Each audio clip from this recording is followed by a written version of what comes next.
नमस्कार मेरे प्यारे साथियों, कैसे हैं आप सभी? क्या हाल चाल है आप सभी के? उम्मीद है आप लोग स्वस्थ होंगे, मस्त होंगे और जहाँ भी होंगे एकदम सुरक्षित होंगे।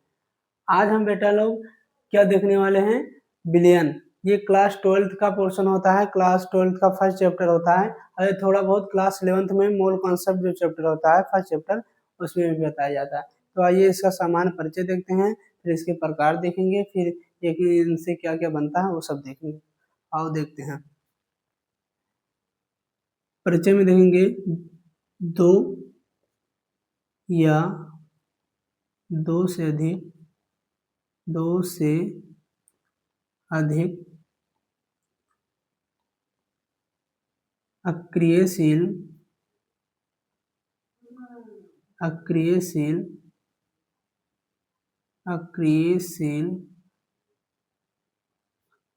पदार्थों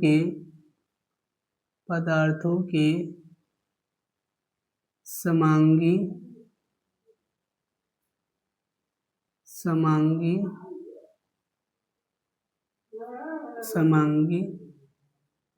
मिश्रण को हम क्या कहते हैं? विलयन कहते हैं। क्या कहते हैं? विलयन। मिश्रण को हम विलयन कहते हैं। विलयन कहते हैं। विलयन कहते हैं। और विलयन जनरली दो चीजों से मिलकर बना होता है, एक विलय होता है और दूसरा विलायक होता है। क्या क्या होता है? यानी विलयन इक्वल क्या होता है? विलयन इक्वल एक विलय होता है। क्या होता है? विलय होता है प्लस क्या होता है? विलायक होता है। इसे सॉल्यूशन कहते हैं। इसे सॉल्वेंट कहते हैं या इसे सॉल्यूट कहेंगे और इसे सॉल्वेंट कहेंगे।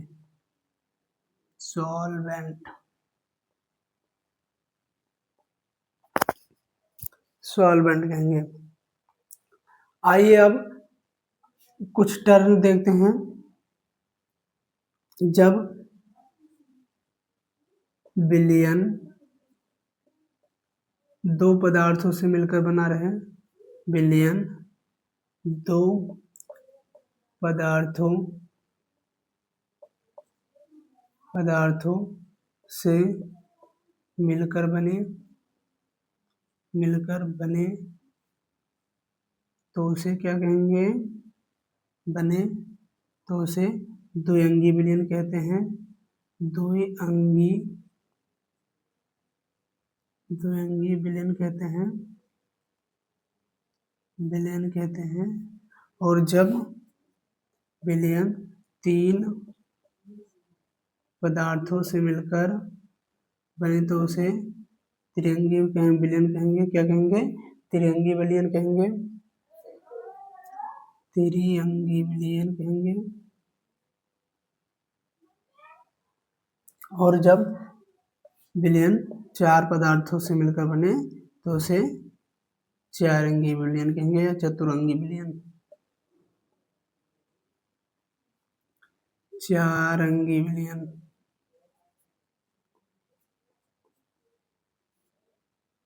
ठीक। अब विलयन के प्रकार देख लेते हैं कि विलयन के कितने प्रकार होते हैं। विलयन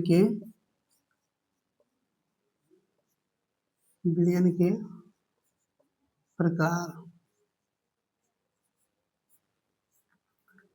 टाइप्स ऑफ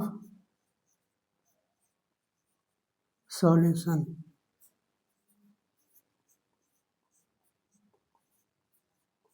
विलयन मुख्यतः दो प्रकार के होते हैं। कितने प्रकार के होते हैं? दो प्रकार के।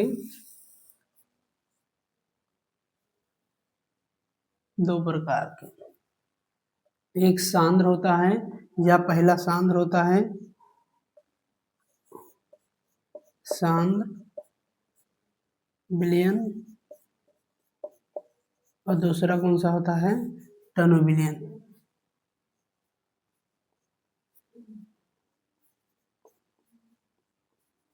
बिलियन। इसका डेफिनेशन नहीं लिखेंगे। शांत विलयन क्या होता है? जो विलयन में विलय के कंपैरिजन में ज़्यादा मात्रा में रहे, और जो तनु विलयन में रहता है इसमें विलय की कम मात्रा होती है और इसमें विलय की ज़्यादा मात्रा होती है। अगर विलय की मात्रा ज़्यादा हुई तो वो सांद्र विलयन कहलाएगा, और जब विलय की मात्रा कम होगी तो वो तनु विलयन कहलाएगा। आइए अब हम सांद्रता पद देखते हैं। सांद्रता पद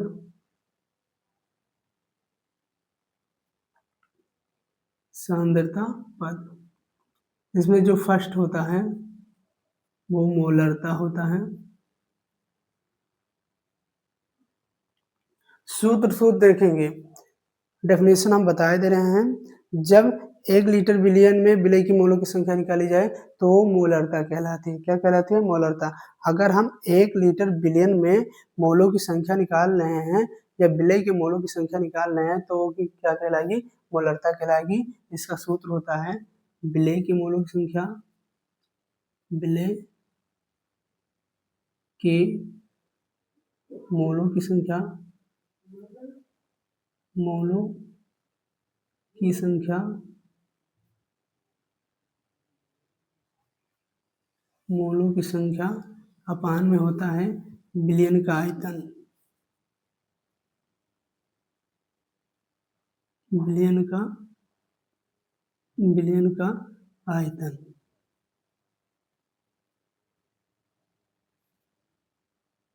वो भी लीटर में होगा। अगर लीटर में नहीं हो रहा है, ml में हो रहा है तो 1000 से मल्टीप्लाई हो जाएगा। जैसे देख लो, अगर विलय के मोल, यही विलय के मोल,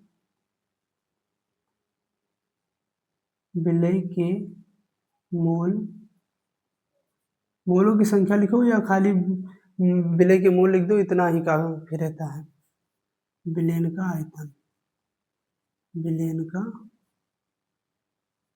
आयतन।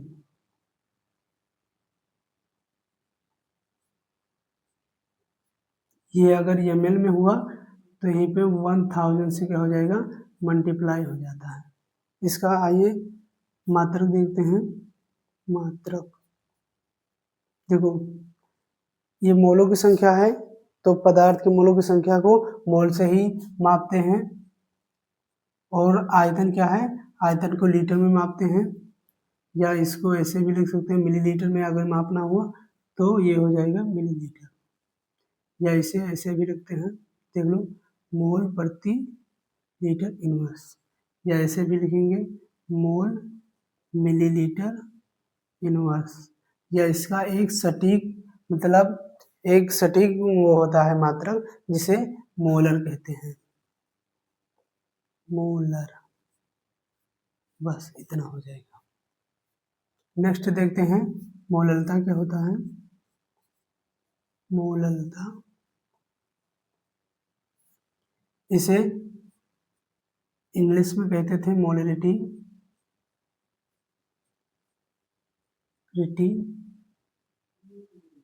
मोलरिटी कहते हैं, और इसे कैपिटल एम से रिप्रेजेंट करते हैं।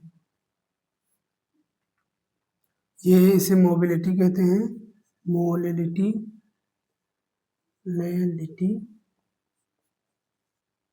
इसे स्मॉल एम से रिप्रेजेंट करते हैं।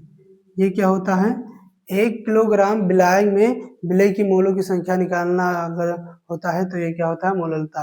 या परिभाषा लिखना हो तो लिख लो, 1 किलोग्राम विलायक में विलय की मोलों की संख्या ही मोललता कहलाती है। इसका सूत्र देखते हैं। विलय के मोलों की संख्या, विलय के मोलों की संख्या, या सिंपल मोल लिख देंगे, अपान में विलायक का द्रव्यमान, विलायक का द्रव्यमान, वो भी किलोग्राम में। अगर किलोग्राम नहीं हुआ, ग्राम हुआ तो 1000 से मल्टीप्लाई हो जाएगा, या 1000 से मल्टीप्लाई हो जाएगा। विलय के मोल, विलायक का भार, या द्रव्यमान भी लिख सकते हो, विलायक का भार। ये अगर ग्राम में हुआ तो यही 1000 से क्या हो जाएगा, मल्टीप्लाई हो जाएगा। अब आइए मात्रक भी देख लेते हैं। मात्रक क्या होता है, जैसे यहाँ पे विलय के मोल था, वहां पर भी विलय के मोल है, तो इसे मोल से, और भार है तो इसे केजी से इसका मात्रक होता है। ठीक, फिर इसे अगर ग्राम में हुआ तो मोल प्रति ग्राम हो जाएगा,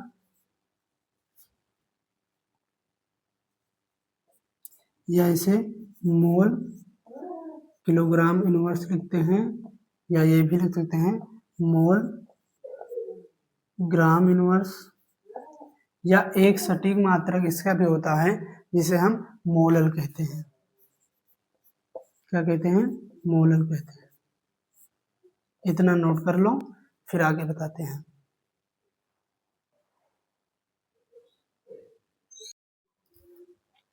आइए अब हमारा नेक्स्ट टॉपिक है सांद्रता पद में नॉर्मलता। क्या, नॉर्मलता।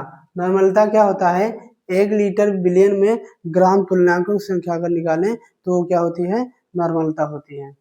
1 लीटर बिलियन में ग्राम तुलनांकों की संख्या ही नॉर्मलता कहलाती है। इसका सूत्र होता है ग्राम तुलनांकों की संख्या, या विलय के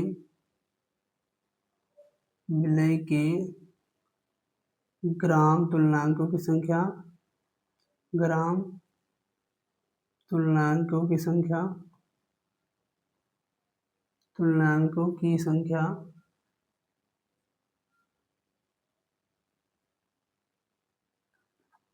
अपान में होता है बिलियन का आयतन, वो भी लीटर में, बिलियन का आयतन लीटर में, बिलियन का आयतन लीटर में। अगर ml में हुआ तो यही 1000 से गुणा हो जाएगा हर बार की तरह, जैसे मोलरता और मोलरता में होता था। अब इसका सूत्र देख लेते हैं। सूत्र तो हो गया, अब मात्रक देखते हैं। मात्रक क्या होता है, ग्राम तुल्यांक, ग्राम तुल्यांक, ऊपर ग्राम तुल्यांक है तो उसे ग्राम तुल्यांक में मापेंगे, और नीचे लीटर है तो इसे लीटर में मापेंगे, लीटर, या इसे नॉर्मल में भी मापते हैं, केवल नॉर्मल कह देते हैं, बस इसका ये हो जाता है मात्रक। आइए फॉर्मलता देखते हैं। फॉर्मलता क्या होता है, जब कोई गैस टूटती है तो उसके अणु भिन्न भिन्न अणुओं में बढ़ जाते हैं, या उसके अणु भिन्न भिन्न परमाणुओं में बढ़ जाते हैं, तो उसमें जो प्रॉपर्टी उत्पन्न होती है वो वही क्या वो कहलाती है, फॉर्मलता। तो उसमें देखते हैं क्या होता है, विलय के, इसका सूत्र होता है विलय के ग्राम सूत्रों की संख्या, ग्राम सूत्रों की संख्या, सूत्रों की संख्या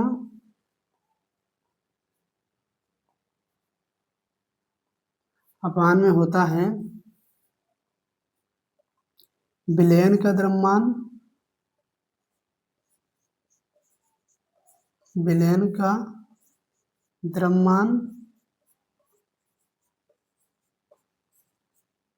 इनटू विलयन का आयतन भी होता है, विलयन का आयतन। ये होती है आपकी फॉर्मलता होती है। अगर ये ml में हुआ तो 1000 से यहाँ पर भी क्या हो जाएगा, मल्टीप्लाई हो जाएगा। देखना आप इसके वो निकाल लें मात्रक, देखो ध्यान से देखना, ये एक प्रकार का, ये दोनों मिलाकर जैसे मोलरता में विलय के मोलों की संख्या निकलती थी, वैसे यहाँ पे क्या निकलती है, सूत्रों की संख्या अपान में द्रव्यमान होता था। तो ये दोनों मिलकर मोल बना देते हैं और ये आयतन हो जाता है। तो इसका भी हो जाता है मोल प्रति लीटर, मोल प्रति लीटर हो जाएगा। बस इतना ही इसका मात्रक होता है। आइए हम मोल अंश के बारे में जाते हैं। मोल अंश को और नामों से जाना जाता है, जिसे कहते हैं मोल प्रभाज। क्या कहते हैं, मोल प्रभाज, मोल प्रभाज कहेंगे, मोल भिन्न कहेंगे और मोल अंश कहते हैं, मोल भिन्न।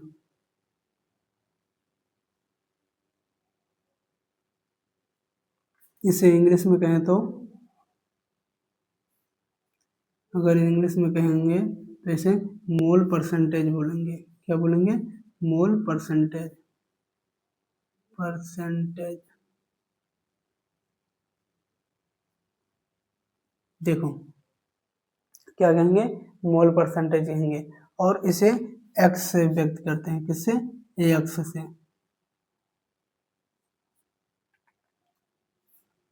ये क्या होता है, अगर कोई विलयन है, मान लो ये ए तथा बी पदार्थों से मिलकर बना है,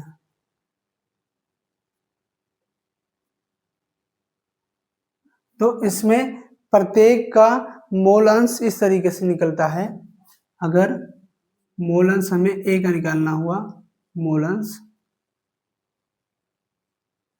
अंश अगर हमें ए का निकालना हुआ, एक्स से निकालना हुआ, तो ये होता है ए के मोल अपान में विलयन के कुल मोल। अब कुल मोल में ए के भी कण है और बी के भी कण है, इसलिए ये हो जाएगा Na प्लस Nb, यही होता है, यानी स्वयं के मोल बटा कुल मोल। अगर किसी एक पार्टिकुलर का निकालना हुआ तो उसका मोल अंश होगा, क्या होगा, उसका मोल बटे में विलयन का कुल मोल, यानी स्वयं के मोल बटा कुल मोल होता है। जैसे हम दूसरा देख लो, अगर हमें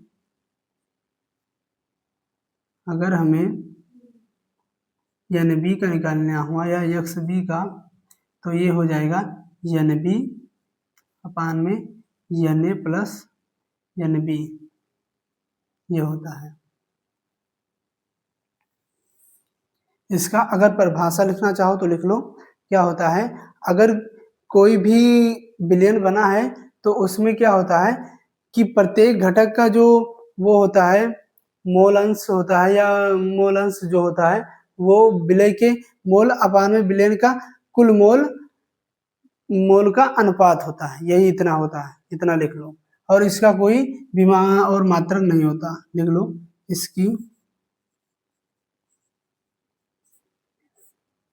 इसकी विमा या मात्रक नहीं होती, मात्रक नहीं होती।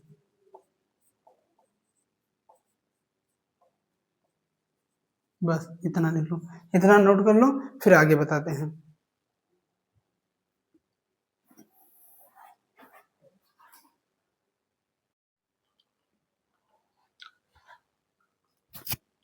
आइए अब प्रतिशत के पदों में सांद्रता देखते हैं।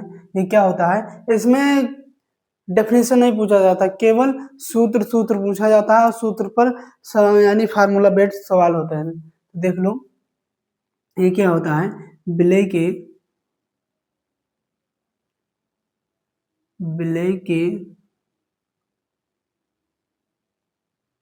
भार या विलय का भार अपान में होता है विलय का या विलयन का भार, वो भी ये सब ग्राम में रहता है, ग्राम में। फिर यहीं पे इंटू में 100 हो जाता है, यही इसका सूत्र होता है प्रतिशत के पदों में। फिर भार आयतन प्रतिशत, जिसे वेट बाई बी कहते हैं या W बाई बी प्रतिशत कहते हैं। देख लो इसका क्या होता है, विलय के विलय के भार को भी ग्राम में, फिर बिलियन का आयतन, क्योंकि बाद में क्या है W/B है, B मतलब होता है आयतन, ये होगा ml में, फिर यहीं पे ये इंटू में 100 लग जाता है। बस ये क्या होता है, आयतन भार आयतन प्रतिशत होता है। आयतन प्रतिशत क्या होता है ये भी देख लो, ये होता है विलय का आयतन, विलय का आयतन ml में अपान में बिलियन का आयतन ml में, इंटू में 100 हो जाएगा। इसका भी सूत्र हो जाएगा। फार्मूला बेस्ड सवाल आते हैं। देख लो क्या होता है, भार प्रतिशत क्या होता है, विलय का भार ग्राम में बिलियन का भार इंटू 100। फिर भार आयतन प्रतिशत क्या होता है, विलय का भार ग्राम में अपान में बिलियन का आयतन ml में इंटू 100 हो जाएगा। फिर आयतन प्रतिशत क्या होता है, विलय का आयतन ml में अपान में बिलियन का आयतन ml में और इंटू 100 हो जाएगा। अब एक और आता है जिसे कहते हैं पार्ट पर मिलियन या ppm में आता है। ये क्या होता है, जब विलयन अत्यधिक तनु हो जाता है यानी बहुत हल्का हो जाता है तो वो ppm में उसकी सांद्रता व्यक्त की जाती है। तो इसका सूत्र देख लो, ये होता है विलयन का, या पहले होता है विलय का यहाँ पे होगा विलय का भार अपान में बिलियन का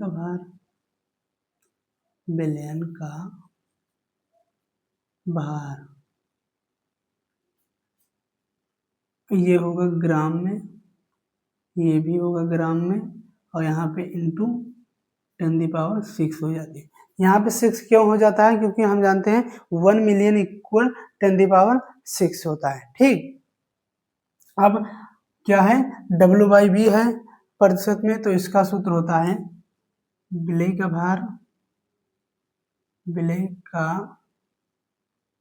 भार ये किस में होता है, ग्राम में, बिलियन का आयतन,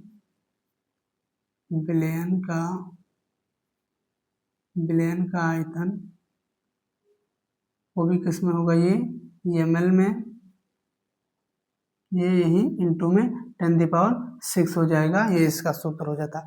केवल फार्मूला बेस्ड सवाल आते हैं बस। देख लो ये भी B/B क्या होता है, B/B परसेंटेज ये होता है विलय का आयतन अपान में बिलियन का आयतन, क्या बिलियन का आयतन, ये दोनों ml में होगा, ml में इंटू 10⁶। यहाँ 10⁻² हो जाता है या 100 इसलिए आता है क्योंकि प्रतिशत 1% इक्वल 100 ही होता है, मतलब प्रतिशत 100 में होता है और मिलियन 10⁶ में होता है। ठीक, इतना नोट कर लो। आज के लिए इतना ही। नेक्स्ट वीडियो आप लोगों का आएगा, बहुत जल्दी आ जाएगा। तब तक के लिए इतना पढ़ो, जल्द आएगा वो वीडियो। ठीक।